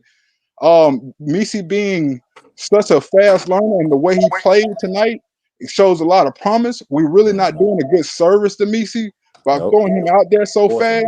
But I like the fact that he is picking it up real fast, and that's the last I say about it. But I also wouldn't deny that Messi might end up developing and being a good shooter because I think so. We talking about right now. He has a nice touch. We talking about right now, though. Nah, facts. Not feel you. I feel you. Messi the strangest guy I've ever seen. I've never seen anybody improve that fast, man. Messi might be a type of guy that can watch a doctor do one open heart surgery. And But I told man, when people was hard, man, look, when people was being hard, man. when people was being hard on Messi, I already seen the guy was a very serious dude. He didn't look like he had a lot of playing in him. He's serious about the game. Like, I seen that. He has no other choice. He has no other choice right now. That's how he plays. Everybody we had on the court is like a lot of people that has no choice. This basketball is all they got. That's who we won tonight. The people that's not replacing.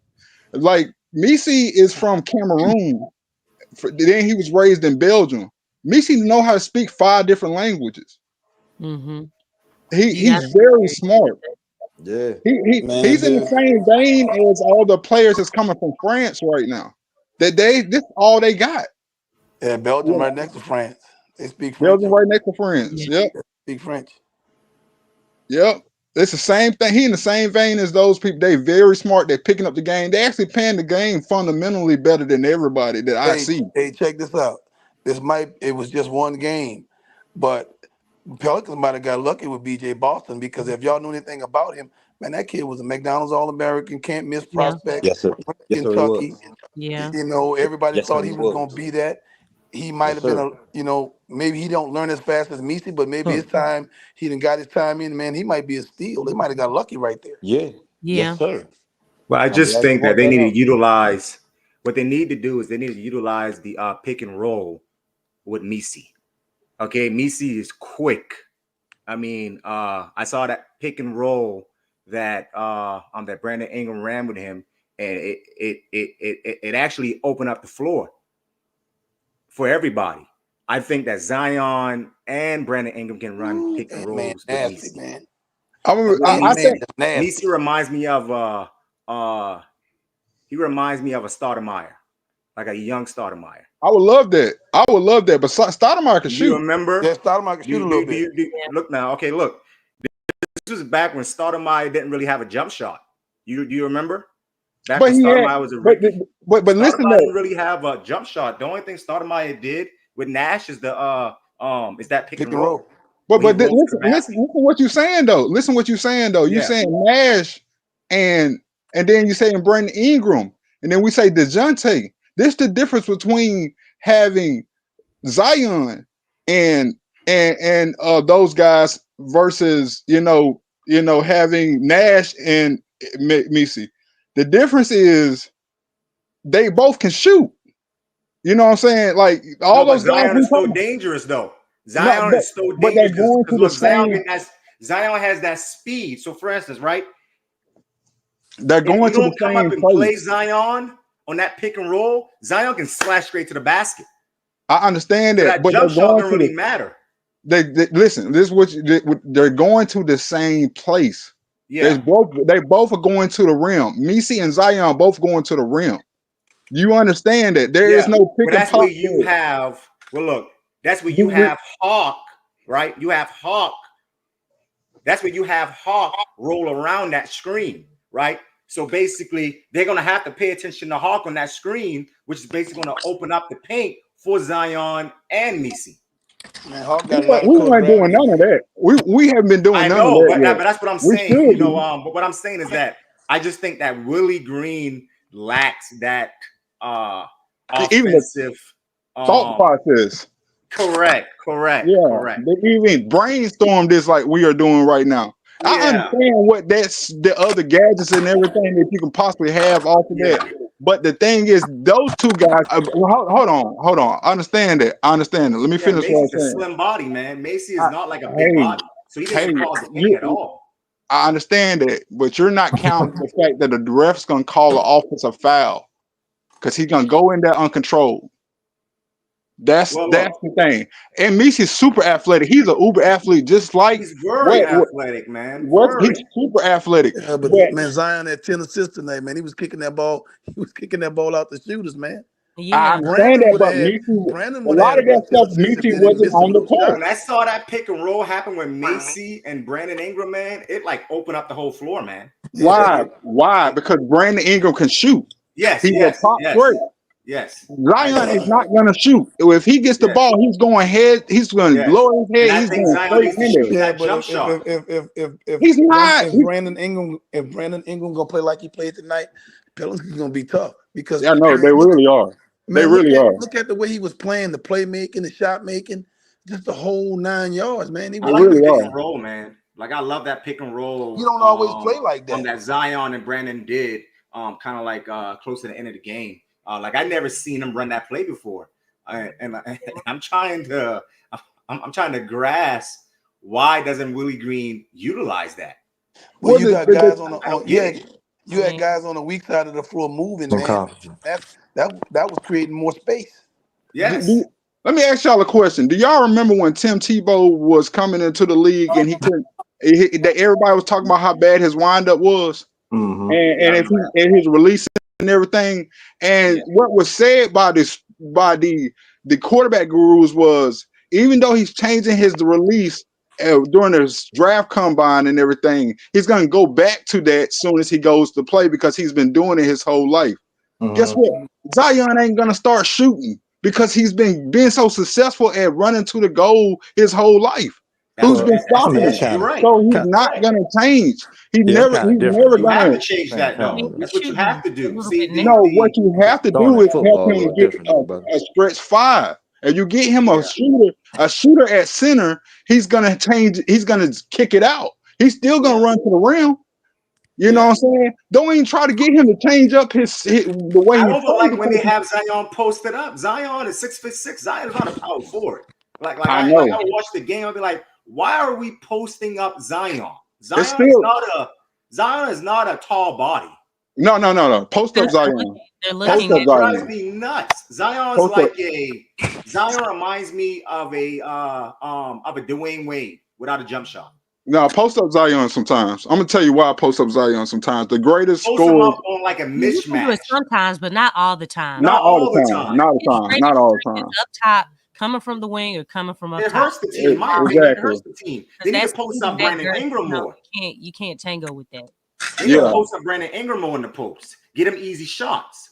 Get him that try to get Brandon Ingram that 10-foot jump shot.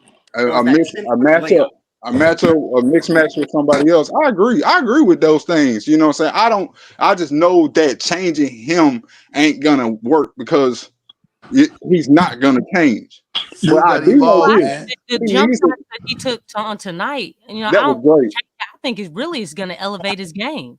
Oh, that's different. I think it hurts the team that the guy doesn't take that 10-foot jump shot. When he's taking the threes, like Mose was saying, like he took 2 threes. He can take those shots. You know what Zion doing right now?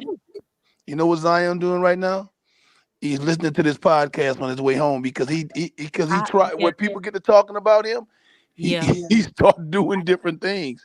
Oh, so don't take it as don't take it as I was talking about him. Like he will. No, don't be negative. I'm saying in the interview that he wanted suggestions, I'm like, shoo, I got some suggestions. Shoot the Real damn talk, ball. real talk. Look, Real I talk. know you got some too. You already spit some. To me, he's not the problem though. He's nowhere near close. We just started. Mo just started the conversation of was starting with Zion, but he's not. He's nowhere near close to the issues of the team that we're having. He's not. The first issues is he's him, and he has a whole bunch of people that's not nowhere near close to him. He does not have the team that he's supposed to be playing on. You know what I mean? That's where it starts They with. gotta create the team. They gotta create the team with. They had the a chance. They had a chance. This summer, they had a chance to put the team together. Yeah. They didn't. I'm talking about Cat got on the Knicks the last week of the season, so I know they could have made some moves that got something done. Yeah. Maybe They we didn't had have a what chance. sometimes, but y'all got to realize, man, people don't want what you have. You know, so that's why deals don't get made sometimes. They didn't want a Brandon Ingram. No, it's because they're lazy and they're not good scouts. Like They're you, lazy. Man, that right when there's you're some delayed, lies. That's when not you're true. There's delayed, a bunch of teams that would take Brandon Ingram right now. I know, right? A lot of teams right now. I that mean, would the take a thing is, I 6'9". think they're trying to Hold get on, y'all, one at a time, 6'9" fam. guard. I disagree with that. So what would you want back right now? What if right now, if you could remake the Pelicans roster, what would you do? Hold on, let me hear Lex I don't out think real we have fast. to He's trade about Brandon. to say something. I don't think we have to trade him. I think I think the player that we need to trade is what's his name? CJ McCollum. CJ McCollum. CJ. Yeah, we need to trade him. We need to trade McCullough because I think McCullough hurts the offense. So what you gonna get for him? What you want for him? Who wants McCollum? Yeah, I mean, nobody wants his Nobody contract. wants McCollum. He's gonna have to Maybe be that way. We're gonna have to get a second team. Maybe No, he doesn't have a bad contract because he's on a expiring. Yeah, he's on an expiring contract. Not a bad No, contract. no, he got No, he has a whole No, he nother got 2 year. more He years. has a whole $33 nother million year. though. Nah, it's 60. It's $66 million. So he has 2 more years. He has Okay, a this whole the first nother year. year. This the first year to 66.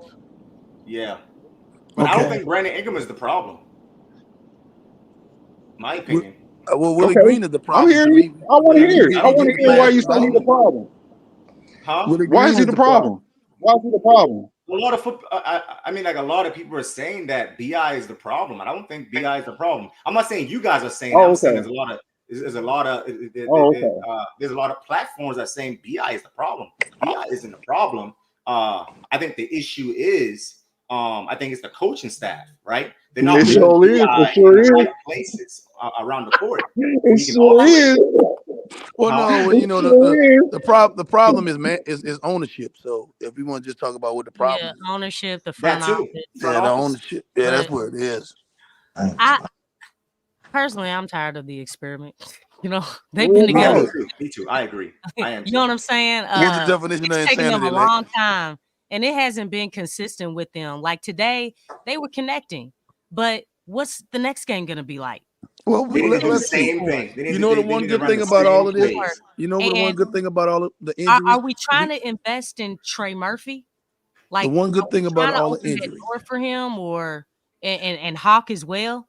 Like The what one does good the thing about future look like? Well, the that's one the good plan. thing about these injuries we're gonna see. I think Trey Murphy should start over Herb. My opinion. I think So Herb you and bench Trey Herb Murphy after should him start. sitting- Herb I needs to think they go to both the should bench. start. Herb needs to Hold go on. to the bench. Hold on, fam. No, One at- Herb needs to start. He's the best one at a defender in the Oh league. man, nah, man. Herb should Trey start with Trey Trey needs Murphy. to start. Trey needs to Murphy Trey and start and Herb Herb both need should to start start. together. They both you Exactly. Thank got you, Herb who's DC. like 6'8", 6'9", our best I defender think on our Herb hurts team. the offense. Then you got Trey Murphy who's 6'10", and they play awesome together. When you look at their plus or minus, it's the I best plus or disagree. I think minus for Herb any hurts the duo offense. on the team. They should Herb play hurts together. the offense. Both of Hold them. on, fam. How does Hold Herb on, hurt the offense? fam. We talking over each other. One at a time, please. DC, go ahead. Finish your thought, Go ahead, brother. DC. I'm sorry. Apologize. I'm just saying they both play awesome together. So I think Trey and Herb playing together will actually help Herb's offense too. Because the only problem we have with Herb's offense is you're integrating DeJounte Murray now. So he's kind of like the odd man out. Herb can do a lot of stuff, man. Herb can initiate actions and everything. We don't even set him up But we or don't put need him him in to do that, position though. to We don't need him to do utilize that. what he That's can the problem. do. That's the But issue. that's not his fault. He's That's not not on a him. point guard. You know He's what I'm not saying? the He's not problem. being put in position to Yeah. actually utilize the things that he's good at offensively. All we do is stick him in a corner and you throw the ball over there for him to shoot the corner three. That's all they've done this season. Sometimes And the And that's what's hurting the offense as well. What I'm trying to say is that He's probably one of the best slashers on the team. I want to hear what he's trying to say. I want to hear what he's trying to say. Go ahead. This is what I'm trying to say. All right, this is what I'm trying to say, right? Okay. Somebody has to go to the bench, right? Okay, when our point guard comes back, right? Trey has to start, right? You get what I'm trying to say? Somebody has to go to the bench, right? It's either going to be Herb or McCullough. Of course, it's McCullum. Of course, it's McCullum. Yeah, someone has to go to the bench. McCullum ain't going to the bench, bro. I know. That's what I'm trying to say. That's what's sad because again, politics comes into play. You're not talking about the fit. Who's the best fit out there? Well, the thing is too, Brandon Ingram. If you had the choice between the most tradable, best looking asset you have to trade, if you got to trade him, is Brandon Ingram. His replace, and that's the thing. The plan is let us not forget the plan that they rolled out. This was the whole plan when they drafted Trey, when they drafted Jordan Hawkins, that these guys will eventually mature to the fact where they would be able to be assets to your team, and Zion was defined as the centerpiece. These are shooters. So you got Hawk, you got Trey. These are shooters that's supposed to exemplify Zion's gravity.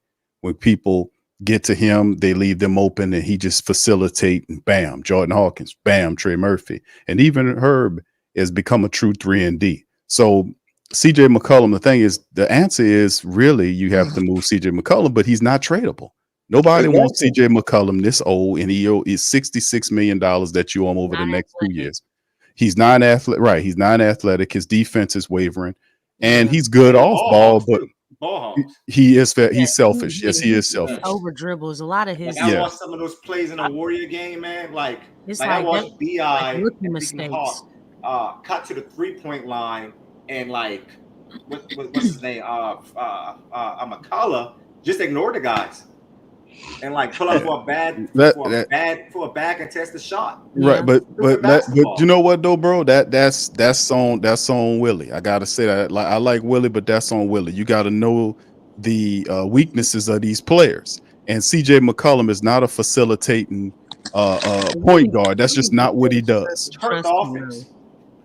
Yeah, he does. He does. Yeah, he does. I think he's actually a plus with DeJounte though, which is off weird ball. because I think he is when the he person plays that the needs to go to the bench. because he's still trying to play that one. But he's awesome. He's still awesome as a 2. So my point in me saying that is this: as the season goes on, right? We get DeJounte back. We know they're not gonna bench her. Bench. They need to bench him. Tell you the truth, They need to. We all are in agreement. You have to have that defensive guy. Wait, hold up, Lex. Guy in the game. Okay, go on, DC. My bad. But I think what's gonna happen is CJ's actually gonna play very well. The one thing I can't see is the money. But a team that's like a CJ McCullough away, you don't think people would want him? Now, $33 million is a lot of money.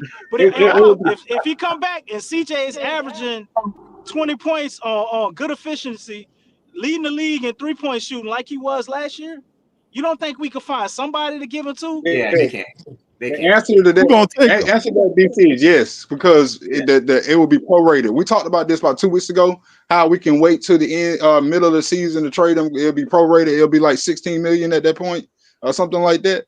That's this year. Right. You said the 16 with the 33 that he got next year. That's not our problem. That's not our problem. Figure that out. That's not our problem, bro. That's not once he gone, it's not our problem. I'm sorry, I don't see it. I don't see CJ. Some teams stupid enough to take CJ. I don't see nobody stupid enough to take CJ McCollum off your hands. Even if the Milwaukee Bucks. They cash grab. And we take back like a Brook Lopez or something like that. I could see it. Q. I ain't gonna. For what? A Brook Lopez for what? Dang. He's not gonna play in that situation. No, man, I'm saying for them to get CJ or somebody else who they paying 15, 16 million. Yeah, that's what we would take. We will go to the another team doing something like that.